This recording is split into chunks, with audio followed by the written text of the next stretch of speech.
Imagine you are a retailer and have a distributor or a brand that you want to sell, and you need to scrape their product listings in order to capture the products in structured data format.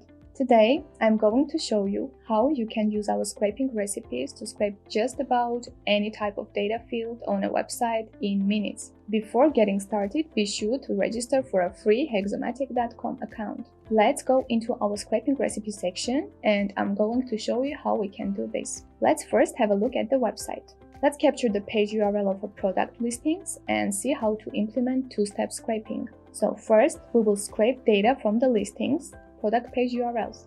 And for each listing, we are going to go into it and capture the product details. So this is your typical two-step scraping. Once you have captured the web page URL, go to Hexomatic and click Create a blank scraping recipe. Insert the page URL and click Preview. Here you have two browser modes, fast and full stack. Full stack mode can mainly be used for websites that use JavaScript and a few other libraries to load images which are not necessarily loaded with our fast browser. And now, let's click on the product name and choose the Select All option to automatically find all the matching elements on the page. You can also select Single that only chooses the specific element here, or you can select All, which chooses all the matching elements. So this is your product name. Another really useful feature is that we have automatic matching and detection of fields. So here in this case, we want the product name, so we're going to choose text. This gives us a preview what it looks like. Now click OK. Next, we want to get the URL of each listing.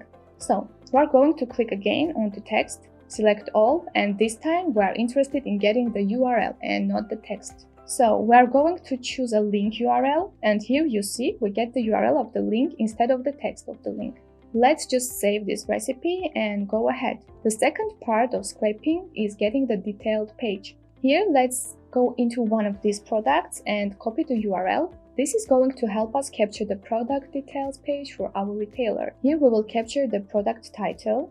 In this case, we are going to choose Select Single because we are interested in a single field, and this is text. Next, we want to get the price. For this, select Single, and here we want a number, so we're going to choose the number that gives us the price without the symbol. If you want to get the number with the symbol, choose text instead of number. Next, we can get the description. Here, we are going to choose text. And lastly, we want to get the correct image, and we're going to choose source URL. If it's an image and you want to get the URL of the image, choose source URL. And here is a preview. That's it. Click Save. So we have two scraping recipes. One scraping recipe to find each URL of each product, and second, to extract the details from each product page. Here is another really useful feature of Hexomatic. It's that within a workflow, you can combine both scraping recipes and automations. Let's see how to do that. From your dashboard, create a new workflow with scraping recipe. First, we're going to get the recipe with all products and then add the recipe with product details. The source of the second scraping recipe is gonna be the first scraping recipe. It's product URLs. Specify the product URLs. Now, let's run the workflow. As a result, we will get all the product links with the detailed product and data for each.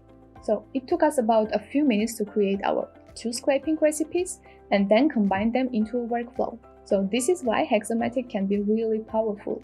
Additionally, we have built-in data center IP rotation, which prevents our scraper from being blocked. If you do encounter any website which is blocking us, then you can use our optional residential proxy and try it. I hope this was useful for you. Please let us know in the comments if you have any questions or suggestions for future tutorials. See you next time!